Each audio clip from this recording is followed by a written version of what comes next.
Bienvenidos. Hoy, como os comentaba en la intro, vamos a estar hablando de cómo podemos aprender inglés en casa, sin un profe al lado, sin una academia, sin un cole o una escuela. Cómo podemos aprender inglés por nosotros mismos. Hay varios tips que vamos a estar comentando hoy.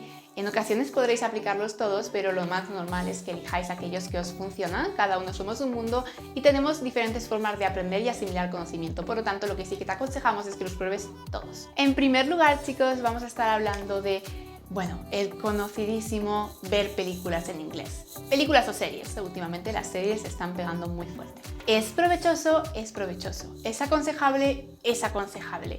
¿Es lo que más te va a ayudar? Probablemente no. Ver películas en inglés no nos asegura más que la mejora de las competencias orales en cuanto a escuchar se refiere, es decir, las competencias auditivas. Probablemente después de mucho tiempo viendo películas o series en inglés y de verdad enfocándonos en entender cada palabra que dicen los protagonistas o los personajes, consigamos desarrollar estas destrezas y consigamos un gran nivel de listening en English. Ahora bien, ¿vamos a aprender inglés con esto? Vamos a desarrollar las competencias auditivas, como decíamos, pero no siempre conseguiremos mejorar la gramática o el vocabulario de forma provechosa. Si vemos películas con subtítulos en español no nos servirá de nada, realmente estaremos leyendo los subtítulos y en escasísimas ocasiones siquiera escucharás el audio en inglés. Si vemos películas con subtítulos en inglés, sí que es verdad que mejoraremos la comprensión lectora. Es cierto que nos ayudará a leer más rápido y a entender mucho más rápido el contenido que estamos leyendo. Ahora bien, lo ideal sería verlas sin subtítulos, ni siquiera en inglés, para mejorar completamente y al 100% las competencias auditivas. Esto lo hacemos en prácticamente ninguna situación. Por lo tanto, quizás ver películas o ver series en inglés no sea lo que más aconsejemos para mejorar el inglés en general. Aunque por supuesto, si a ti te gusta y disfrutas haciéndolo, go ahead, porque te va a ayudar muchísimo. Ahora bien, nuestro segundo tip va a ser, quizás para mí el más importante y el que mejor me ha funcionado a mí personalmente: listen to English music. Escuchar música en inglés, este sí es importante.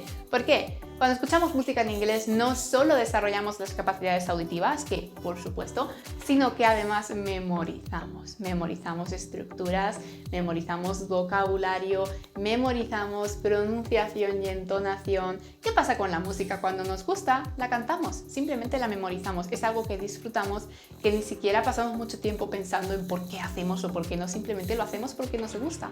Y al memorizar las canciones, memorizamos todos esos puntos que os he comentado anteriormente. Claro, ahora yo te digo, hey, ¿por qué no escuchas Bohemian Rhapsody de Queen en inglés, que es un gran temazo? Quizás la primera vez no te guste porque eres más de música en español, pero venga, a la 15 te gusta. Es imposible que no te guste una canción que repites muchas veces, al menos es muy difícil. Cuando una canción te empieza a gustar, como decíamos, simplemente la memorizas, no puedes evitarlo, quieres cantarla. Al memorizar todas esas estructuras, todas esas formas de pronunciar, toda la dicción de aquellos fonemas que nos encontramos en las canciones en inglés, lo que conseguirás es que cuando quieras utilizarlo en medio de una conversación en inglés, vengan solos. Ya has asimilado ese conocimiento. You have learned it by heart. Lo has aprendido de memoria. Aparte de todo esto, ¿cómo podemos aprender vocabulario? Aquí va nuestro tip number 3. Aprendemos vocabulario de muchísimas formas distintas. Es cierto que viendo películas y escuchando música en inglés también aprenderemos vocabulario, pero si nuestro foco principal está en aprender listas y listas de vocabulario, siento deciros que probablemente no funcione. Con vocabulario no solo me refiero a palabras, adjetivos, sino también a phrasal verbs, también a idioms, etc. Siempre aconsejamos aprender vocabulario en contexto, es decir, podéis dividirlo en grupos semánticos, intentad hacer frases en las que metáis tantas palabras de ese grupo como sea posible. Si está relacionado será mucho más sencillo, por eso os decía en grupos semánticos o por el estilo. Intentad buscar podcasts que hablen sobre ello para escucharlo en varias situaciones distintas, en varios contextos distintos. Intentad durante el día vosotros mismos, cuando veáis alguna palabra relacionada con ese vocabulario que estás intentando aprender, pues intenta pensar sobre ello en inglés en vez de en español. Intenta incluirlo en contextos reales y trabajarlo desde situaciones que puedas comprender, no simplemente como palabras solas en una lista o en un cuaderno inconexas que se te olvidarán con el paso de 3 días. Nuestro cuarto tip hoy va a ir para cómo aprender gramática inglesa. Bueno, este es un punto en el que me gustaría incidir especialmente porque es un problema que encontramos siempre que comenzamos a aprender un nuevo idioma. Con el inglés no es diferente. La gramática inglesa es muy sencilla, pero muy diferente a la española. En ocasiones eso puede complicarnos un poquito el proceso de aprendizaje. Es muy importante saber que la gramática será lo más sencillo del inglés. Esto no debe desanimarte. Conforme vayas aprendiendo, verás que es mucho más sencillo de lo que pensaba cuando dabas el simple present. Tienes unos cuantos tiempos verbales, 8 o 10 tiempos verbales. Tienes que aprender ciertas estructuras gramaticales que en ocasiones son muy similares a las españolas y en ocasiones son totalmente distintas, pero no lleva demasiado tiempo en general. Ahora bien, el problema con el inglés viene cuando ya has superado la gramática, cuando tienes que aprender muchísimo vocabulario, muchísimas expresiones coloquiales, muchísimas más de las que existen en español.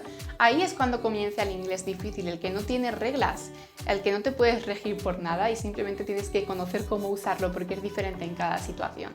La gramática es sencilla y la forma más fácil de aprenderla es practicando. Los típicos ejercicios tan aburridos del cole, del insti, de la universidad, quien lleve inglés, funcionan. No es lo más divertido del mundo, pero sí que es lo más rápido a la hora de aprender a utilizar las estructuras gramaticales inglesas. También es muy importante practicarlo en contextos reales, como decíamos con el vocabulario. Por lo tanto, siempre que tengas la oportunidad de mantener conversaciones, pues ya sea en un intercambio de idiomas con algún amigo o algún conocido en inglés, en clases con un profesor, ¿por qué no? Siempre que tengas esa oportunidad, te recomendamos que la utilices y que pongas en práctica real tus conocimientos gramaticales. No es igual aprender escribiendo que aprender hablando, no tiene nada que ver, es una de las cosas que antes descubrimos cuando empezamos a aprender inglés. En quinto lugar y por último, vamos a hablar de un punto muy controversial en el aprendizaje de idiomas y en la enseñanza de idiomas por la parte que nos toca, que es translating, traducir. ¿Qué pasa con la traducción? La traducción se ha demonizado en los últimos años dentro de la enseñanza. Es cierto que traducir no siempre es buena idea. El inglés es un idioma que en muy pocas ocasiones se puede traducir de forma directa o literalmente el español y viceversa. Ahora bien, no es cierto que no se pueda aprender traduciendo. De hecho, lo más normal del mundo es aprender traduciendo. Es la forma más natural de aprender inglés. Es imposible ponerte en un contexto completamente inglés, en inmersión inglesa 100% y no traducir, simplemente empezar pensando en inglés de repente. No es posible. Traemos un bagaje, una lengua materna con la que intentamos comprender el mundo. Incluso otro idioma intentamos comprenderlo a través de nuestra lengua materna, por lo que naturalmente tendemos a la traducción. Ahora bien, hay que intentar limitar el impulso de traducir todo lo que nos sea posible, especialmente a partir de niveles como el B1. Por lo tanto, ¿recomendamos traducir? Cada persona es un mundo en este sentido y es imposible no hacerlo, al menos al inicio, como os comentaba. Ahora bien, recomendamos que a partir de niveles intermedios dejemos de hacerlo. Intentemos poco a poco forzarnos a pensar en inglés. Es un proceso que llevará mucho tiempo, es una competencia, una destreza que cuesta desarrollar, pero que se hace. Para ello hay que empezar a intentarlo. Es el paso más difícil, pero es el primero que hay que dar. Os aconsejamos, no obstante, si estáis en un nivel básico, que traduzcáis. Si os sentís cómodos, si lo necesitáis al leer, si lo necesitáis al escribir, si lo necesitáis al escuchar, traduce. Es importante, es natural y te va a ayudar muchísimo. Simplemente sé consciente de que en cierto momento dejarás de poder hacerlo. Cuando se complique el idioma, no podrás traducir literalmente porque no tendrá ningún sentido.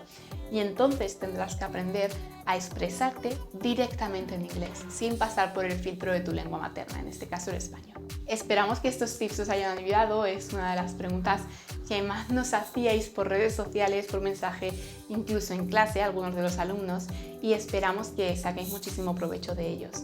Personalmente, porque me lo suelen preguntar, mi favorito es el número 2, aprender inglés escuchando música. Así es como aprendí yo soy profesora bilingüe y aprendí escuchando música desde muy pequeñita. Ha sido un proceso indoloro y que prácticamente he realizado de forma inconsciente hasta que fui bastante más mayor. Por lo tanto, yo os recomiendo ese especialmente, pero cada persona es un mundo y os funcionarán tips muy diversos. Lo que es muy importante es que aprendáis inglés en contexto. Espero que este mensaje haya quedado claro a lo largo del vídeo, tanto si es por medio de películas como por medio de canciones, como por medio de estudio de vocabulario gramatical o de traducción, que entendáis el inglés en contexto, que todo lo que aprendáis lo pongáis en situación y lo practiquéis. Si no, se olvidará de aquí a 2 días y daremos un paso para adelante y 2 pasos para atrás, que es lo que no queremos en ningún caso. So guys, I really hope you take advantage of this video and all of our tips. I hope you leave all your questions in the comment section and I'll be more than glad to answer them. Bye bye!